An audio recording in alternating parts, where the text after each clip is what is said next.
Just about everyone can relate to the feeling of physical pain. But why do we feel pain? Where does it come from? In a new book, Dr. Sanjay Gupta explores those questions and more. It was 24/7, 365, lightning bolt razor snakes in my legs and nerve pain in my arms. The founder and lead singer of a death metal band, Ed Mowery found words to describe the unfathomable pain he's suffered for decades. If you ever had a really bad burn when you're cooking, imagine that really bad burn, multiply it by, say, 20 to 30, and then apply it from the neck down.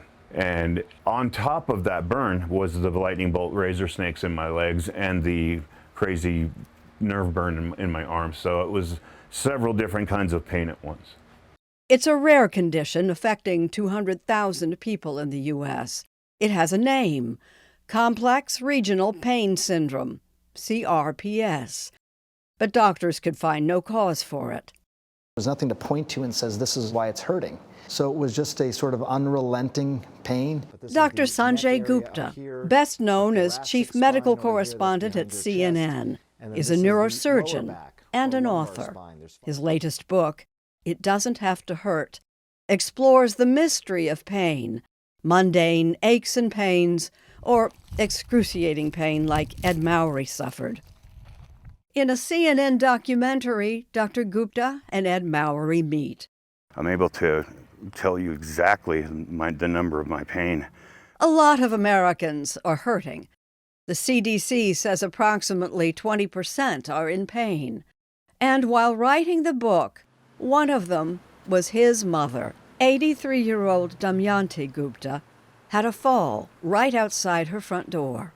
I had osteoporosis, and I think one of my bone must have given up, I think, because I didn't trip over anything. I have heard that happen, that something breaks and you fall, as opposed to you fall and something breaks. Mine was first one. Something broke that time. Imaging showed a compressed lumbar vertebra, but pain doesn't appear on X-rays and MRIs.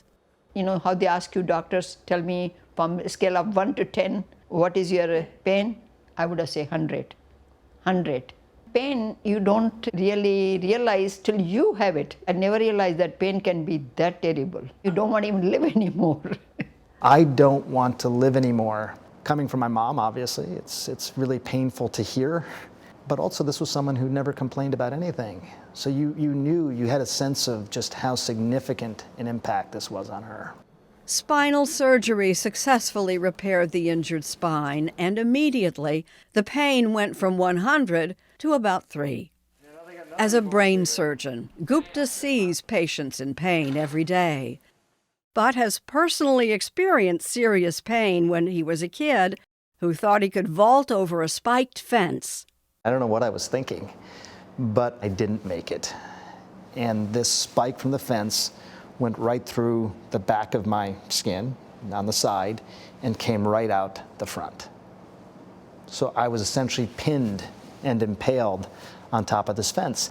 As the shock wore off, the future doctor on the fence took note. The pain started to come in waves. So it was there, felt like someone was sort of slapping my back, but then after a while, it just didn't hurt that much anymore. And there was a couple of times when I had to reach back around and say, it's still there, right? Even at the time, that struck me as a really surprising experience. Like, I have a hot poker thing going through my back, and yet I'm not feeling pain. Like, why would that be? Later, he learned the reason why. It took years to sort of understand this. My body's endogenous opioid system. We have our own opioid system. It reacted, and it reacted in a big, big way, because the body is just flooded with all these opioids, and it improves my mood, it decreases my memory of the painful experience, and obviously it helps with the overall hurt. These are the endorphins? These are endorphins, and by the way, endorphins, endo, which means comes from your body, and phin, morphine. So it's like your body's own natural morphine.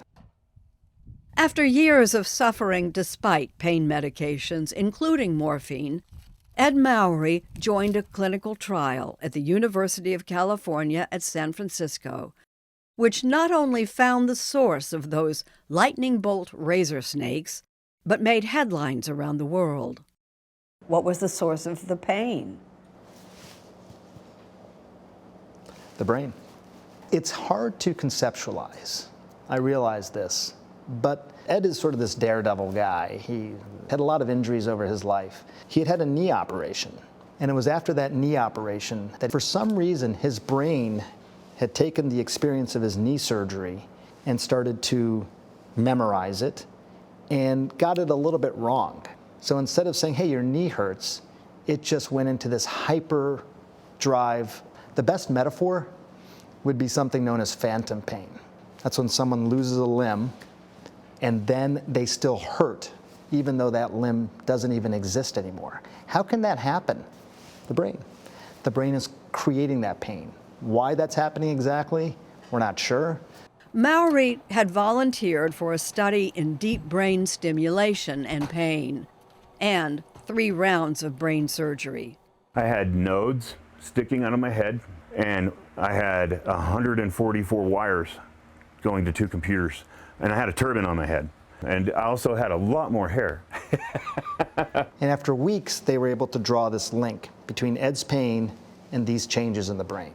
And what they found with Ed was not only could they start to predict that Ed was going to have pain, they could quantify how bad that pain was likely to be, and they could even interrupt the pain by giving a little stimulation. So even before the pain would get to conscious awareness, the stimulator would go off, and it would start to interrupt that pain cycle.